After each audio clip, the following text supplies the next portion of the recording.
তো আমি আমার রান্না শুরু করে দিয়েছি আর এখানে আমার বেগুন ভাজা হচ্ছে আর এখানে হচ্ছে না কালকে কাঁচকলা এটা তরকারিটা বেগুন ভাজা।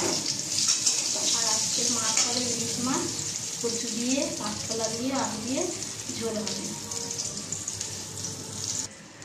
আর এখানে আমি ইলিশ মাছ নিয়ে নিয়েছি। ইলিশ মাছ হচ্ছে কচু দিয়ে, ঘাটি কচু দিয়ে আর কাঁচকলা দিয়ে আলু দিয়ে ঝোল হবে।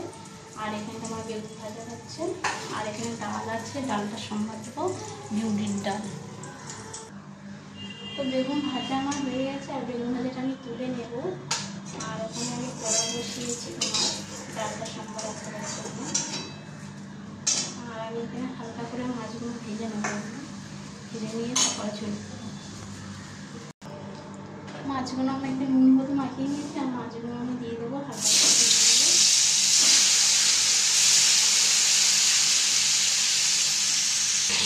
তো মুরগির ডাল করার জন্য আমি প্রথম দিয়েছি হচ্ছে তোমার আর মৌরি দিয়েছি, জিরে দিয়েছি, গোটা লঙ্কা দিয়েছি আর আদা আর জিরে গুঁড়ো, হলুদ গুঁড়ো, লঙ্কা গুঁড়ো সব দিয়েছি। দিয়ে এবার এটাকে একটু আদা দিয়ে দেবো। তো আদা দিয়ে দিলাম, দিয়ে আমি তাছাড়া ঢেলে দেবো।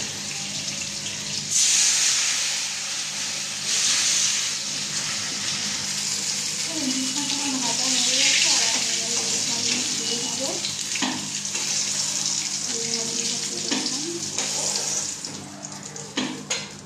এবারে আমি কালো জিরে দিয়ে দেবো, বেশ অনেকটা কালো জিরে।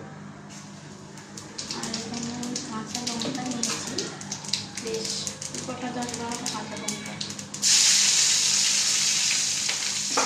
দিয়ে তারপর আমি সবজিটা কেটে রেখেছিলাম দিয়ে দেবো।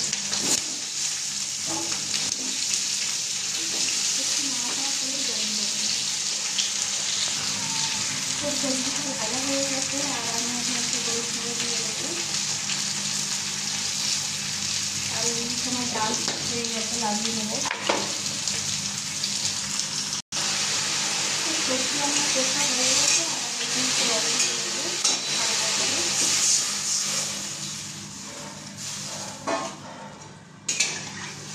দিয়ে দিয়েছি, তারপরে একটু ফুটিয়ে মাছ দিয়ে দেবো।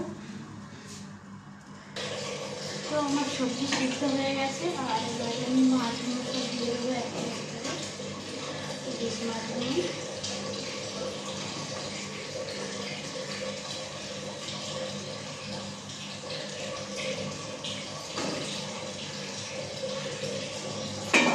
এবার খেতে পারবো এখানে আর তারপরে ফুটে গেলে লাগবে।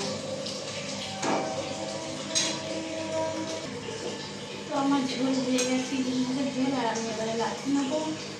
আর ঝোলটা কেমন হয়েছে, আমি সবজি দিয়ে করেছি, সাধারণ সবজি দিয়ে ঝোল করে না। ইলিশ মাছটা কচু দিয়ে, ঘাটি কচু দিয়ে, আলু দিয়ে আর কাঁচা কলা দিয়ে ইলিশ মাছ দিয়ে ঝোল করেছি।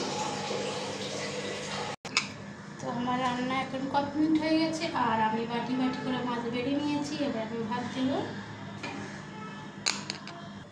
তো আমি ভাত বেড়ে নিয়েছি, এখানে আমার ঢেঁড়স সিদ্ধ আছে আর ডাল আছে, ইলিশ মাছের ঝোল আছে আর এখানে একটা তরকারি আছে।